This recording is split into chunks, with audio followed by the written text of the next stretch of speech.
Hello my dear student, welcome. इस video के माध्यम से मैं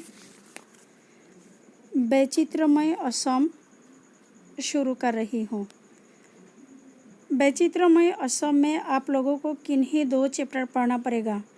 यहाँ कुल 13 चैप्टर दिए हुए हैं, किन्हीं 2 पढ़ना है और मार्क्स रहेगा 10। यहाँ मैं तिवा शुरू कर रही हूँ।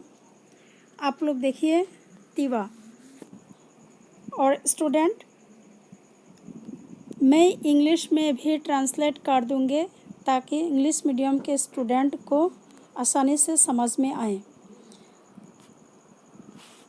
अब देखिए, तिवा लोग प्राचीन काल से असम में निवास करती आ रही एक नृगोष्ठी हैं।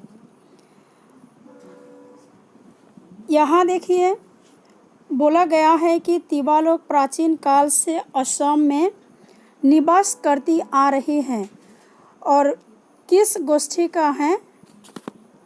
नृगोष्ठी का है।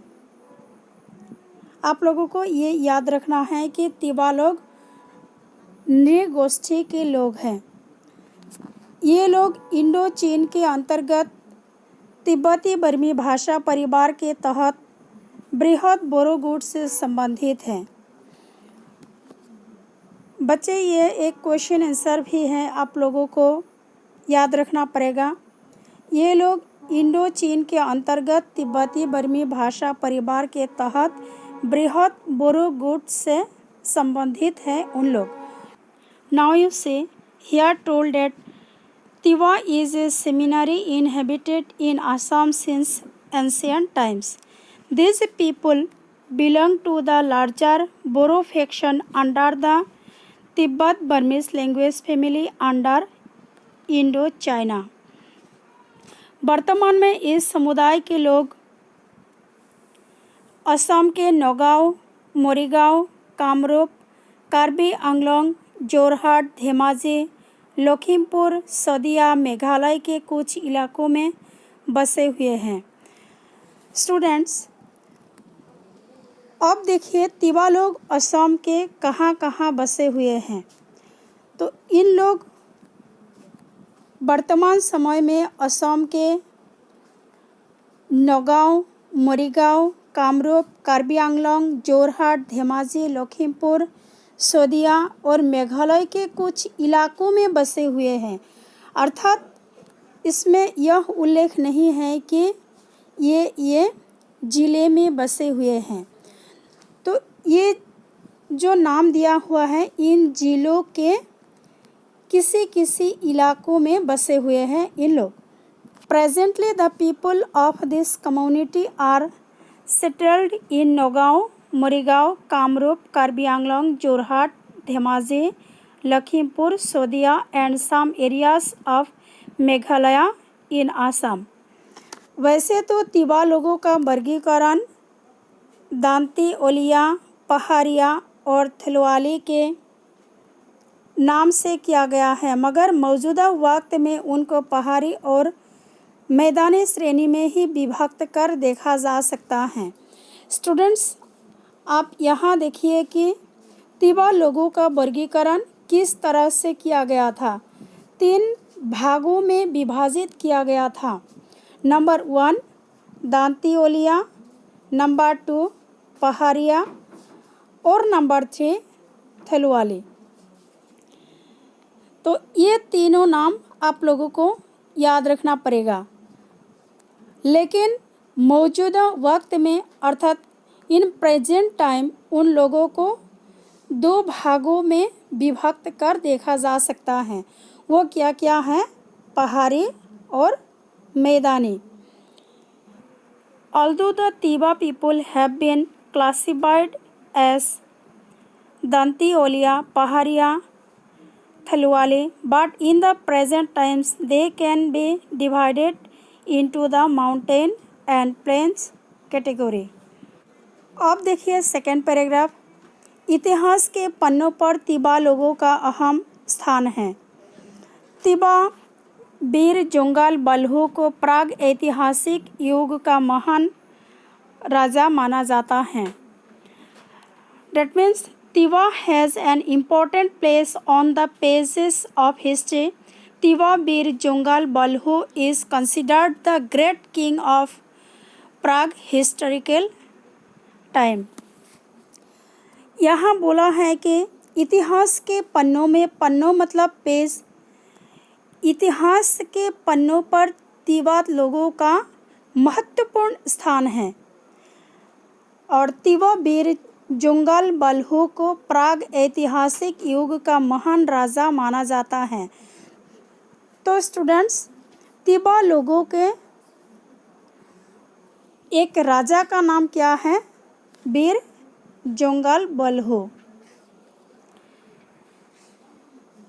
मध्य युग में भी कपिली के किनारे तिवा लोगों के नेतृत्व में गोभा, नेली, खला, शहरी आदि छोटे बड़े राज्य की स्थापना हुई थी। इसके अलावा अहोम की रहा और जागे चौकी के तहत 5 राज्य और 7 राज्य नामक 12 छोटे राज्यों के साथ दमल, दंदुआ आदि राज्यों की स्थापना हुई थी। तो देखिए स्टूडेंट्स, यहाँ क्या बोला है? मध्य युग में कपिली के किनारे तिवा लोगों के नेतृत्व में राज्य सृष्टि हुआ था और नाम क्या क्या हैं? गोभा, नेली, खला, शहरी आदि छोटे बड़े राज्य। इसके अलावा अहोम की रोहा और जागी चौकी के तहत 5 राज्य और 7 राज्य नामक कुल मिलाकर 12 छोटे राज्यों के साथ दमल, दंदुआ आदि राज्य की स्थापना हुई थी।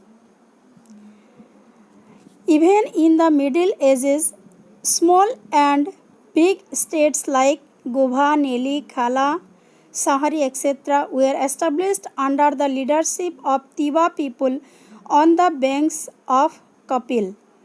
Apart from this, under Ahom's Roha and Jagi Chowki, 5 states and 7 states along with 12 small states, Damal, Dandua, etc. states were established. सन 1835 में जब गोभा राजा ने 3 अंग्रेजों को पकड़कर देवी काली के सामने बलि चढ़ा दी तो राजा को अंग्रेजों का कोप भाजन बनकर राज्य गंवाना पड़ा था। तो देखिए स्टूडेंट, सन 1835 में एक घटना घटित हुई थी। वह क्या है? गोभा राजा ने 3 अंग्रेजों को पकड़कर बलि चढ़ा दी थी और वह देवी काली के सामने। तो उसके बाद क्या हुआ था? अंग्रेज उनके विरुद्ध काम करने लगे, जिसके कारण गोभा राजा को राज्य खोना पड़ा था। भारत की आज़ादी की जंग में तिवा लोगों का अहम योगदान रहा है। आज़ादी की लड़ाई आप लोग जानते हैं। भारत जब परतंत्र थे तो उस समय आज़ादी के लिए बहुत लड़ाई करना पड़ा था। तो उस समय तिवा लोगों का महत्वपूर्ण भूमिका रहा है। Students, in 1835 when the Gobha king caught 3 Britishers and offered sacrifices in front of the goddess Kali, the king had to lose the kingdom by becoming the wrath of the British. The Tiwa people have played an important role in India's freedom struggle. अब देखो next line. Assam के पहले कृषक विद्रोह फुलगुरी धेवा का जन्म व नेतृत्व तिवा लोगों ने दिया था। फुलगुरी धेवा जो पहला कृषक विद्रोह था और इस धेवा का जन्म दिया था तिवा लोगों ने और नेतृत्व भी दिया था तिवा लोग। विद्रोह के जुर्म में सोआबो लालुंग सहित कई लोगों को जान से हाथ धोना पड़ा था और 11 लोगों को जीवन भर की कैद की सजा काटने के लिए द्वीप में भेज दिया गया था। स्टूडेंट्स, तिवा लोग विद्रोह करने के कारण सोआबो और लालुंग सहित कई लोगों को जान से हाथ धोना पड़ा था। जान से हाथ धोना पड़ा मतलब मृत्यु हुई थी, मृत्यु को कबूल करना पड़ा था और 11 लोगों को जीवन भर की कैद की सज़ा मिली थी और जिसके कारण द्वीप में भेज दिया गया था। द्वीप मतलब आइलैंड। 42 के जन आंदोलन में भी तिवा व्यक्ति हेमराम पातर शहीद हुए थे। स्टूडेंट्स, ये इम्पोर्टेंट है। 42 मतलब 1942। 42 के जन आंदोलन में भी तिवा व्यक्ति हेमराम पातर शहीद हुए थे। सन 1942 के जन आंदोलन में कौन शहीद हुए थे? तो आंसर होगा हेमराम पातर शहीद हुए थे।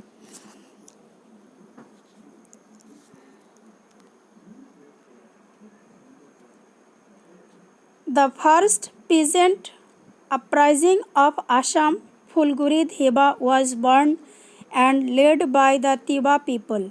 Several people, including Soabo Lalung, lost their lives in the crime of the rebellion, and 11 people were sent to the island to serve a life. In the mass movement of 42, 3 persons, Hemram पातर, were murdered. अब देखो इस page का last paragraph. मूलतः मातृसूत्रीय अवस्था से उत्पन्न तिवा समाज की बनावट परिवार से शुरू होती है। ये एक क्वेश्चन आंसर है कि तिवा समाज में जेला किसे कहा जाता है। मूलतः मातृसूत्रीय अवस्था से उत्पन्न तिवा समाज की बनावट परिवार से शुरू होती है। 2 से अधिक लोग मिलकर एक महारी, कई महारी मिलकर एक कुल या खूटा, कई कुल मिलकर एक खेल और कई खेल मिलकर एक गांव बनाता है। स्टूडेंट्स, तिवा लोगों का गांव कैसे बनता है? पहले क्या होता है, 2 से अधिक लोग मिलकर एक महारी बनता है और कई महारी मिलकर एक कुल बनता है। कुल का और एक नाम है खूटा। कई कुल मिलकर एक खेल बनता है और कई खेल मिलकर एक गांव बनता है। Originally from the matriarchal stage, the texture of the Tiwa society begins with the family. More than 2 people together form a mahari. Several mahari together form a kul or khuta. Several kuls together form a khel and several khel together form a village. खेल के प्रशासनिक और सामाजिक मुखिया को मैदानी इलाके में जेला कहा जाता है और पहाड़ी इलाके में लर कहा जाता है। Means administrative and social head of खेल in the plains area are called जेला and in hilly area are called लर। स्टूडेंट्स, यहाँ कहा है कि खेल के प्रशासनिक और सामाजिक मुखिया को मैदानी इलाके में जेला कहा जाता है और वही सेम सिस्टम पहाड़ी इलाके में लर कहा जाता है। तो यह भी याद रखना है।